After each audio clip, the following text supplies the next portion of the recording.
अब चलिए बात करते हैं सीरियल मंगल लक्ष्मी की। क्या है ना कि यहाँ पर कुसुम और मंगल जो है वो आदित्य से नाराज हो गई। वैसे टेक्निकली देखा जाए तो आदित्य की हरकतें ऐसी होती हैं कि मेरे हिसाब से तो मंगल को उनसे नाराज ही रहना चाहिए, लेकिन इस बार मामला थोड़ा संजीदा है। क्या है ना कि आदित्य अपनी बेटी को हॉस्टल छोड़ आया है और इसको लेकर मंगल और कुसुम दोनों ही नाराज हैं। पता नहीं अंधेरे कुएं में धकेल कर कहाँ चला गया। आदित्य से हमें ऐसी उम्मीद नहीं थी। लगता है सबको समझ में आ गया कि मैंने जो किया सही किया। ये नहीं मानती कि आपने सही किया। एक माँ बनने की जिम्मेदारी तो निभा नहीं पाई और अब हक जमा रहा। आता क्या है जो मुझे सुना रही हो? मुझे भी जाना को भेजकर अच्छा नहीं लगा, लेकिन इसका ये मतलब नहीं है कि मैं उसे वापस लेकर आऊं।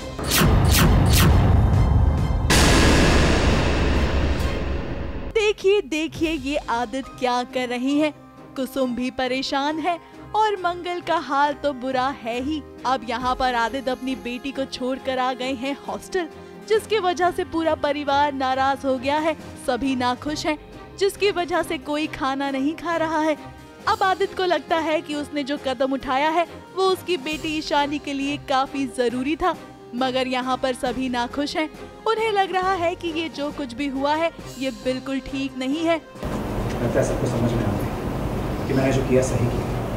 ये नहीं मानती कि आपने सही किया। हो सकता है कि ईशाना के पिता होने की आप जिम्मेदारी निभा रहे हैं। घर में किसी का भी दिल नहीं लग रहा है। हमारा पापा उदास बैठे हैं, खाने को छू तक नहीं रहे और अक्षत भी डर गया है। इस बार आदित्य ने एकदम पक्का प्लान बनाया है कि कोई पूछूंगा तो रोकेंगे ना, तो बिना पूछे बिना बताए आइसक्रीम खाने के बहाने वो बाहर ले गया और उसको सीधा हॉस्टल में छोड़ के आ गया। अब हम उससे पूछ रहे हैं कि तुम गए तो दोनों साथ में थे आइसक्रीम खाने, अकेले क्यों वापस आए, कहाँ है ईशाना? तो बोले मैंने उसको छोड़ दिया हॉस्टल में। वैसे कुसुम अपने बेटे आदित्य को समझाने की कोशिश करती है, मगर यहाँ लगता है कि आदित्य सुनने के मूड में नहीं है। आदित्य को लग रहा है कि उसका रवैया हो सकता है कि बुरा हो, मगर वो जानता है कि वो अपने बच्चों के लिए क्या कर रहा है।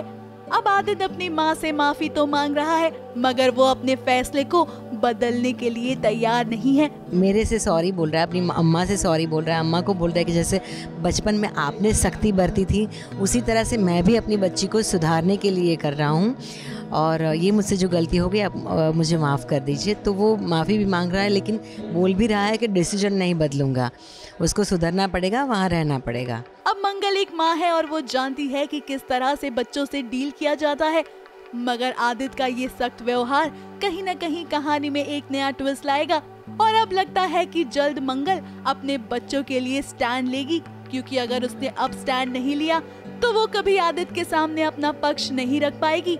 अब देखना तो यही होगा कि आखिर मंगल करती क्या है। मुंबई से शिवानी सिंह के साथ एबीपी न्यूज रिपोर्ट।